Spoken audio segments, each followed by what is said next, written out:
शेतकरी मित्रांनो, सर्वात अगोदर हा प्रॉब्लेम बघून घ्या. प्रॉब्लेम तुम्हाला दाखवून देते. हे बघा, पहिल्या ह्याच्यात फेज दाखवत आहे, दुसऱ्या ह्याच्यात पण फुल फेज दाखवत आहे आणि तिसऱ्या ह्याच्यात थोडासा पण दाखवत नाही आहे. हे बघू शकता, तिसऱ्या ह्याच्यावर मी लावलेला आहे, तिसऱ्या ह्याच्यावर थोडंसं पण फेज दाखवत नाही आहे. याचं कारण काय आहे तुम्हाला ह्या व्हिडिओमध्ये सांगते. तर हे बघू शकता, स्टार्टर ऑन केलेलं आहे, स्टार्टर पण ऑन होऊन जाते, मोटर पण सुरू होऊन जाते, पाणी पण चांगल्या प्रकारे फेकते. हे तिसरा फेज का नाही दाखवत आहे? वरतून खांब्यावरून कुठून लिकेज आहे का, म्हणजे खांब्यावरून कुठून एखाद्या वायरला कार्बन पकडला आहे का, याची पूर्ण डिटेल माहिती आपण ह्या व्हिडिओमध्ये बघणार आहे. तर हे बघू शकता आपली पेटी. आता पेटीमधलं तुम्हाला सगळ्यात अगोदर स्टार्टर दाखवते. स्टार्टर आणि हा झुला जो दिसतोय तुम्हाला खालचा, हे बघू शकता, हा झुला. दोनच फेज आहे मित्रांनो. दोन फेजवरती आपली डायरेक्ट मोटर पण उचलून राहिली आणि चांगल्या प्रकारे पाणी पण फेकून राहिली. असंच नाही की आपल्याच इथं उचलत आहे. तर हे बघू शकता. आता मी ग्रिपा काढून तुम्हाला डायरेक्ट दाखवून देते. पहिल्या ह्याच्यात फेज दाखवत आहे चांगल्या प्रकारे. हे दुसरावाला जो आहे, दुसरावालाच नाही दाखवत आहे.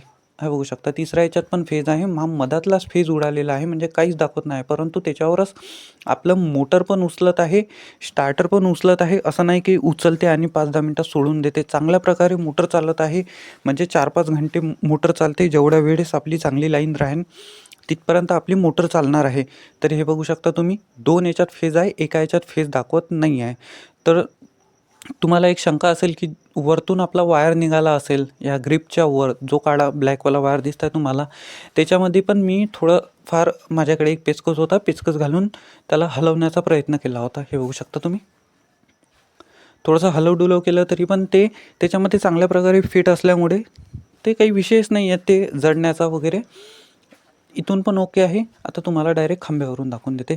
खांब्यावर चढल्याच्या नंतर पुन्हा एक वेळा आम्ही तिन्ही पण कनेक्शन मारून घेतले होते. मेन म्हणजे तिन्ही कनेक्शन मारून घेतले होते पुन्हा एकदा. असं वाटलं की त्याच्यावर कार्बन वगैरे असेल.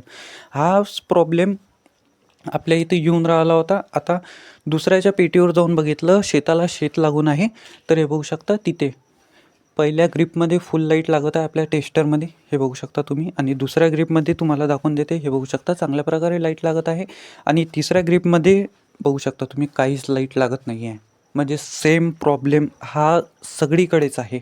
तुमच्याकडे पण हा प्रॉब्लेम असेल तर कमेंटमध्ये नक्की सांगा मला. हे बघू शकता, मेन पण ऑन केलेला आहे. मेन ऑन केल्याच्या नंतर तुम्हाला काय वाटते, 2 फेजवर ॲटो स्विच आपला वर्क करायला पाहिजे का, म्हणजे ॲटो स्विच चालायला पाहिजे का? तुमचं म्हणणं काय आहे हे तुम्ही मला कमेंटमध्ये सांगा. हे बघू शकता, ॲटो स्विच ऑन झालेला आहे. ॲटो स्विचला आपलं काहीच घेणं नाही आहे की 2 फेज आहे की 3 फेज आहे. हे बघू शकता, 2 फेजवर आता हे ॲटो स्विच उचलणार आहे. 2 फेज असले की ॲटो स्विच उचलायला पाहिजे का, वर्क करायला पाहिजे का? हे बघू शकता, रपकन ऑन झालेला आहे. 3 फेज लाईन आहे मित्रांनो, रपकन ऑन झालेला आहे. 2च फेज दाखवत आहे. एक फेज मधातला दाखवत नाही आहे. तुम्हाला डायरेक्ट आता खांब्यावर चढून त्या शेतकऱ्याला आम्ही दाखवून दिलेलं आहे, जेणेकरून त्यांची पण समाधानी झाली पाहिजे आणि आमची पण समाधानी झाली पाहिजे. हे बघू शकता, जिथे असा गोलवाला ॲरो दिसून राहिला तुम्हाला, ते आपला लाईट आहे. लाईट लागल्यावर तुम्हाला दिसेलच ते. तर हे बघू शकता, डायरेक्ट न्यूट्रल नेलेलं आहे. तिथेच खांब्यावर आपण एक वायर लावलेला लाईटचा आणि दुसरा आपण फेजला लावणार आहे. तर हे बघू शकता, जो गेलेला फेज आहे त्याच्यावरती लावला होता. हे पहा, एक फेज आहे. आता तुम्हाला खालचा दुसरा फेज दाखवतात.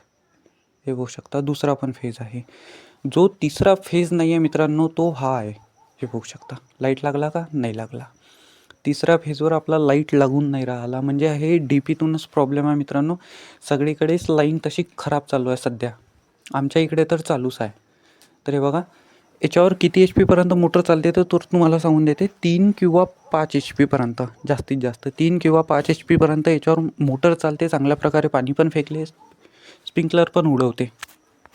हा व्हिडिओ जास्तीत जास्त शेअर करा. महाराष्ट्रातल्या हर एक काडीकोंट्यातल्या माणसापर्यंत, शेतकऱ्यांपर्यंत हा व्हिडिओ गेला पाहिजे. जर व्हिडिओ चांगला वाटला असेल तर लाईक करा, शेअर करा आणि सबस्क्राईब करा. याच्यावरती परमनंट इलाज काय आहे, तर परमनंट इलाज एकच आहे, महावितरणमध्ये जायचं आणि तिथे कंप्लेंट करायची. त्यांना सांगायचं की आमच्या इकडे 2 फेज फुल दाखवत आहे, 1 फेज दाखवत नाही आहे. ते कंप्लेंट केल्याच्या नंतर काही दिवसांनी ते आपल्याला फेज आणून देऊ शकतील. बस हेच आहे एक त्याच्यावर परमनंट इलाज.